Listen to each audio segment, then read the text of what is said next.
E aí, pessoal, tudo bem? Hoje a gente vai agora continuar, na verdade, aula 2, né? A gente vai usar o princípio de superposição que a gente aprendeu na aula um, né? Para poder generalizar o conceito de campo elétrico, né? Já que a gente já estudou campos, né? A gente vai voltar a focar no tipo de campo que é o tópico principal do nosso curso, né? O campo elétrico, o campo magnético. Hoje a gente vai tratar só o campo elétrico, né? A força eletrostática, como a força gravitacional, por exemplo, ela é uma força que atua à distância. Mesmo quando os objetos não estão em contato um com o outro, né, existe a presença da força eletrostática. Para justificar essa noção, a gente vai racionalizar a ação à distância, né, dizendo que uma carga ela cria um campo que, por sua vez, atua sobre outra carga. Tá? Uma carga elétrica Q vai produzir um campo elétrico em todo lugar, tá? Então, para quantizar, para quantificar o tamanho, né, a magnitude desse campo elétrico, né? Porque esse valor, isso é uma grandeza, né?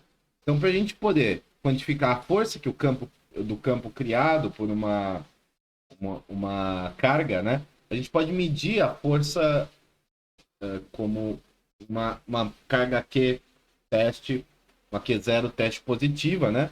Que está experienciando essa força em algum ponto. Então, eu tenho um campo, eu coloco uma carga Q0 positiva, essa carga Q0 eu coloco em algum lugar, e eu quero saber que força que ela está experienciando, né? Então, o campo elétrico E vai ser definido como sendo o limite quando eu tenho uma carga Q0 indo para zero, da força elétrica dividido pela carga. Tá? A gente vai tomar aqui Q0 como sendo infinitesimalmente pequena. Então, o campo que essa Q0 gera, né? Dado que uma carga vai gerar um campo, se a carga Q0 é infinitesimalmente pequena, o campo de Q0 que é gerado por essa carga, ela não vai perturbar as nossas fontes de cargas, né? Então, uma analogia entre o campo elétrico e o campo gravitacional, né? O campo gravitacional ele é dado como sendo o limite m0 indo para zero da força gravitacional gerada por uma carga m ou por uma massa m dividido por m0, tá? Então o que a gente tem é o seguinte: a gente tem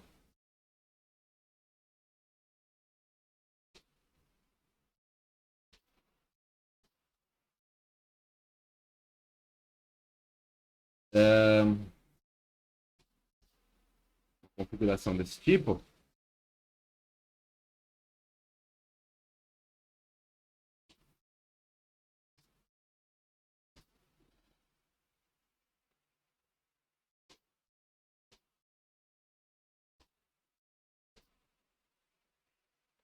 Para o caso da força gravitacional, né? Eu tenho aqui desse lado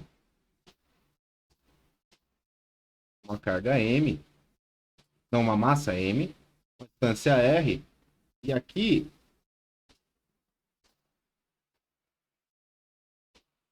eu tenho um vetor de campo gravitacional gerado sobre essa massa m0, né? Na posição P. Tá?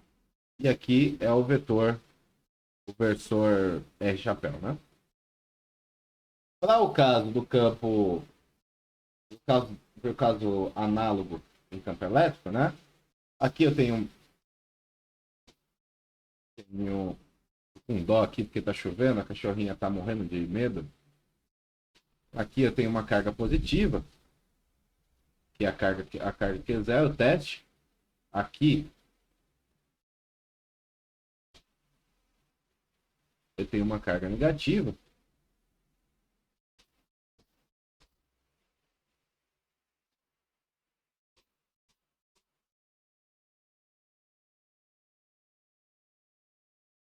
aqui no ponto P também. E aqui eu tenho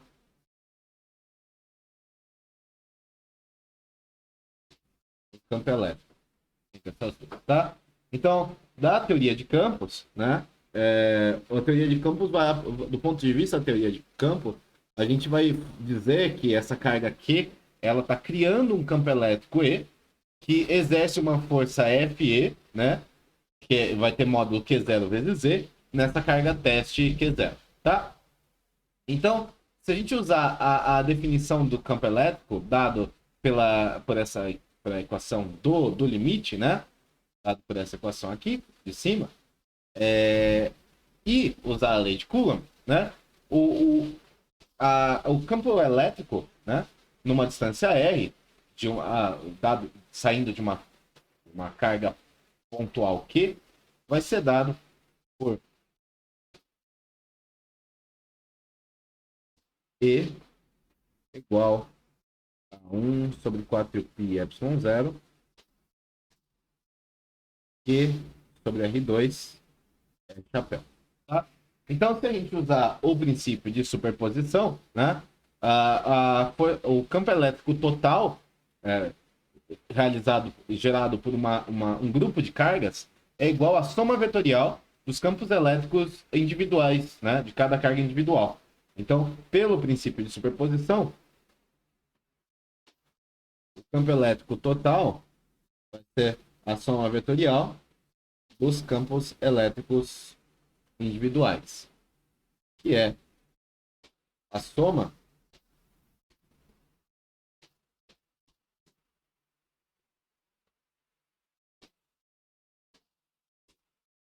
de 1 sobre 4π epsilon 0 vezes cada carga, né, e a distância dessas cargas até o ponto que você está querendo medir o campo. O quadrado, né? Então, né, a gente pode tentar pensar, né, no movimento de uma parte, de uma carga elétrica, né? E esse movimento de carga elétrica vai gerar um campo elétrico variável, né? Se ele for positivo, ele vai estar saindo da carga. Se ele for negativo, ele vai estar apontando para a carga, tá? Então isso se a gente pegar, eu vou deixar 2 links aqui do YouTube, tá? Para esse tipo de movimento, tá bom? Vou deixar dois links aqui linkados aqui em cima para ilustrar o movimento de uma carga e ver como é que é o campo para cada carga, tá bom? Agora, as nossas linhas de campos elétricos, elas vão nos dar uma forma conveniente de representar graficamente o campo elétrico, né, no espaço. A gente já viu isso, né, quando a gente tem todas as representações de campos vetoriais, né? As linhas de campo para uma carga positiva estacionária e uma carga negativa estacionária vão ser dadas, né, de uma forma radial, né? Sempre saindo da carga para cargas positivas, né? E entrando em cargas para cargas negativas. Ok? Temos aqui os dois casos. Então, para uma carga positiva, a gente tem uma linhas de campo radiais saindo da carga, e para cargas negativas, linhas de campos radiais entrando na carga. Bom? Então, note que aqui a direção das linhas de campo sempre vai ser radialmente, sempre vai ser para fora positivas e dentro para negativas. Para um par de cargas de magnitude igual, mas de sinais opostos, né, que a gente vai chamar de polo elétrico, tá? Então, vai ter 2 polos, né? As linhas de campo vão ser assim.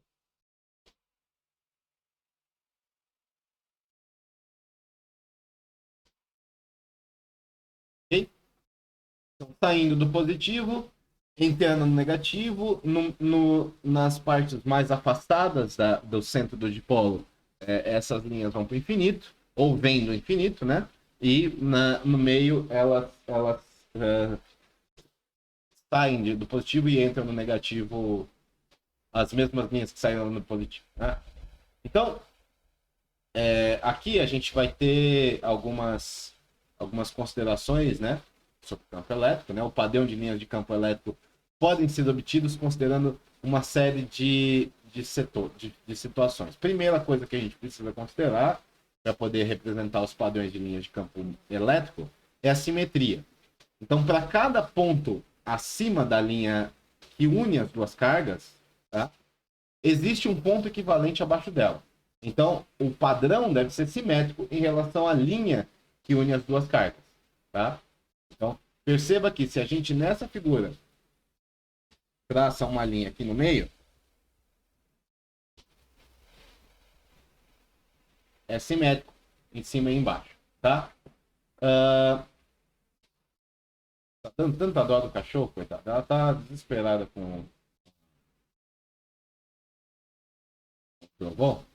Outra coisa é quando a gente está próximo do campo. Quando a gente está muito próximo de uma carga, o campo, devido a uma carga, predomina. Portanto, as linhas são radiais e esfericamente simétricas. Né? Então, se a gente está olhando nessa região aqui,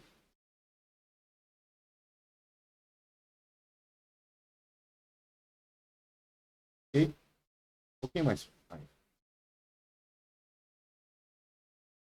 Aqui.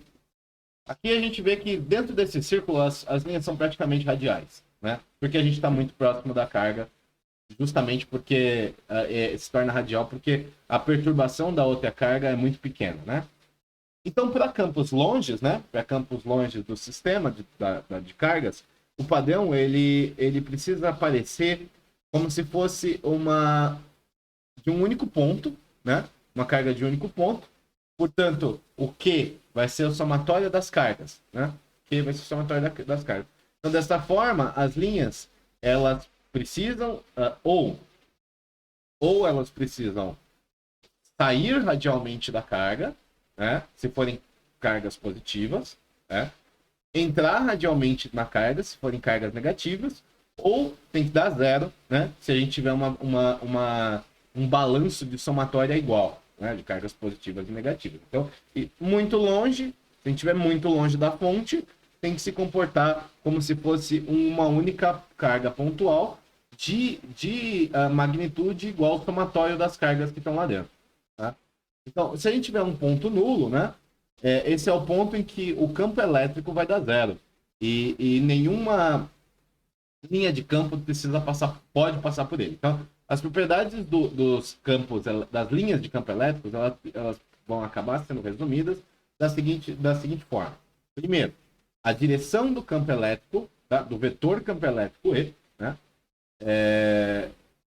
Em um ponto, é tangente às linhas de campo. Tá? Sempre. E as linhas de campo, elas vão começar nas cargas positivas ou no infinito, se elas forem negativas, né? E vão terminar nas cargas negativas, né? Ou no infinito, se elas forem positivas. Perceba que aqui nas cargas positivas, de fato, todas elas começam aqui, né? Todas elas vão começar na carga positiva. Na carga negativa, todas elas vão começar ou vão começar na carga positiva, que é o caso dessas daqui, ou vão começar no infinito, que é o caso dessas daqui. E no negativo, né, olhando agora para o negativo, né, e onde é que as cargas positivas vão terminar? Ou no infinito, ou vão terminar nas negativas. Né? E na negativa, todas elas vão terminar na própria carga. Ok? O número de linhas de campo que vão vir originalmente da carga positiva ou que vão terminar na carga negativa precisa ser proporcional à magnitude das cargas. Então, quanto maior a carga, maior é o número de linhas de campo. Então, outra coisa é que duas linhas de campo não podem se cruzar uma em relação à outra, né? Elas não podem nunca se cruzar, justamente porque se a gente cruzasse, né, o campo estaria apontando em duas direções diferentes no mesmo ponto. Isso não pode acontecer, tá? Então, vamos tratar um exemplo, né, Na verdade, não é um exemplo, é mais para tentar trabalhar um conceito novo, né? Mas talvez com um problema fique mais fácil, né? Então a gente vai considerar uma carga mais Q se movendo entre dois pratos paralelos de sinais opostos, né? E estão carregados de forma oposta. Então o que, que a gente tem? A gente tem a seguinte situação. A gente tem aqui um prato aqui, um prato aqui.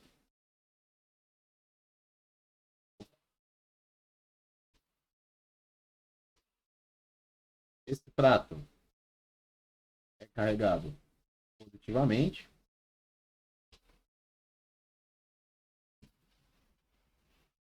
e esse prato é carregado negativamente.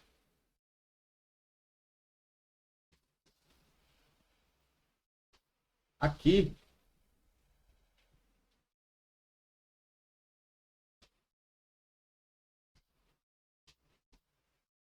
eu tenho uma carga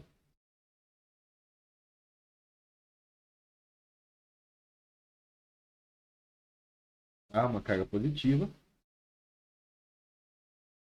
e a carga Q e ela, né? Inicialmente está com uma velocidade igual a zero. Passado um tempo, essa carga se move. E aí ela vai ter uma velocidade para cá.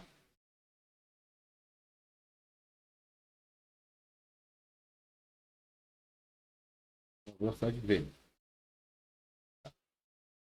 Ok? Essas duas cargas essas dois pratos são separados por uma distância y.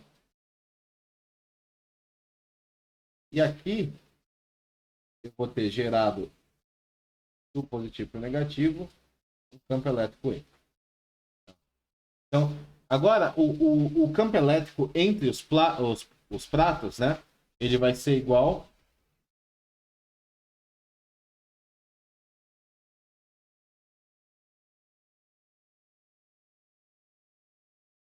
EY menos EYJ chapéu.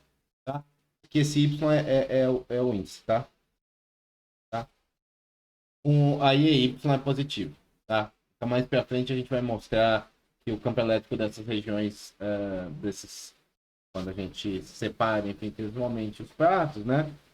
Ele vai ser uniforme. Então, a carga, ela vai experienciar uma força de Coulomb para baixo, né? Pelo valor dela, né? Vezes o campo elétrico. Tá? Então, note aqui a distinção entre a carga Q, que experiencia uma força, e a carga dos pratos, que são as fontes do campo elétrico. Tá? Então, aqui, né, nós temos duas coisas carregadas, mas uma é uma carga teste, né, que é a nossa Qzinha, e outra é a fonte do nosso sistema. Bom? Então, embora a carga Q também seja fonte de um campo elétrico, pela terceira lei de Newton, a carga ela não pode exercer força sobre si mesma. Né? Ela é fonte, mas não gera sobre ela mesma. Aqui na figura, a gente está desenhando apenas as linhas de campo elétrico E. Tá? Que são que estão saindo, né? Estão saindo das cargas da fonte. Tá? Então, essa é a forma. Essa vai ser a forma padrão, né? Como o campo elétrico é desenhado nessa situação na maioria dos livros didáticos. Tá? Ou seja, a gente vai desenhar apenas as linhas de campo nas cargas fontes. Tá? As cargas testes não precisam ser representadas. Isso nos permite escrever a forma correta, já que o campo elétrico da carga que experimenta a força, ela não vai exercer força sobre a carga que produz. Pelo menos em uma situação estática, né? Então, a gente pode argumentar que não há razão para mostrar o campo total, tá? Só os campos de fontes. Então, no entanto, né, No entanto, se a gente desenhar os campos dessa maneira, limitando esses campos apenas às linhas de campo, né, de origem, e não as linhas de campo total, a gente não pode entender a maneira pela qual os campos elétricos vão transmitir força, tá? Então, segundo Faraday, conforme a gente já discutiu, né, a gente não, o Faraday ele vai propor, né, essa teoria de campo, né? Então, para a gente usar o poderoso insight do Faraday, a gente precisa desenhar o campo elétrico total e a gente vai fazer isso e discutir o significado agora, né? Em qualquer caso, de acordo com a segunda lei de Newton, essa força resultante ela vai causar na carga uma aceleração, tá? Essa carga vai ser acelerada e a aceleração dessa carga vai ser dada por A igual a força elétrica, né, dividida pela massa dessa carga. O que é a força elétrica? Q vezes o campo elétrico. Isso dividido pela massa dessa carga. Isso é igual a menos que E índice Y, né, dividido por M, versor J. Então, supõe agora que a partícula ela começou no repouso, então, que é o caso que a gente está tomando. A velocidade inicial dela é zero. Tá? A velocidade inicial dela é zero. Quando ela sai do repouso, então ela vai sair do prato positivo, né? Então a velocidade final V da partícula, né, quando ela chega, ela bate no prato negativo, vai ser Vy igual a raiz. Isso a gente está tirando da dinâmica, tá? Raiz de AY vezes do módulo de AY, né? Vezes Y. Tá? Isso vai dar 2 permanece, Y permanece, e A é o módulo disso, né? Q e Y sobre M. Tá? Aqui, Y vai ser a distância entre os dois pratos. Então, a energia cinética das partículas, quando ela bate no prato, se essa é a velocidade, a energia cinética, que é 1/2 de M, aqui como a gente só tem velocidade no eixo Y, mvy ao quadrado, vai ser Q y vezes Y, tá? Ok? Então essa vai ser a energia cinética da partícula quando ela vai bater no prato. Okay? Também tudo isso está saindo da dinâmica. Tá? Isso aí é física 1. A gente só está introduzindo aqui de novo o conceito de campo elétrico, né? E como calcular esse campo. Mas da dinâmica a gente tira todo o resto. Tá bom? Você pode acabar se perguntando de onde vem a energia, tá? De onde vem a energia cinética da carga acelerada e também seu momento. Então, como a gente vai discutir mais detalhadamente mais para frente, né? A energia cinética que entra na carga vem da energia elétrica armazenada no campo total no início dessa configuração, de modo que a energia total cinética mais a energia de campo vai ser conservada. O momento de carga, no entanto, vem do momento o momento dessa carga vai ser vindo do momento das cargas de origem. Ou seja, o momento descendente obtido pela carga em aceleração vai ser compensado por um momento ascendente obtido pelas cargas fontes, de modo que o momento total é conservado, mas de uma maneira diferente, tá? O momento do campo não está envolvido aqui, ok? Por hoje é isso, né? A primeira parte do vídeo ficou bem longa, então essa segunda eu vou dar uma encurtada. Então por hoje é isso e até o próximo vídeo. Tchau, tchau.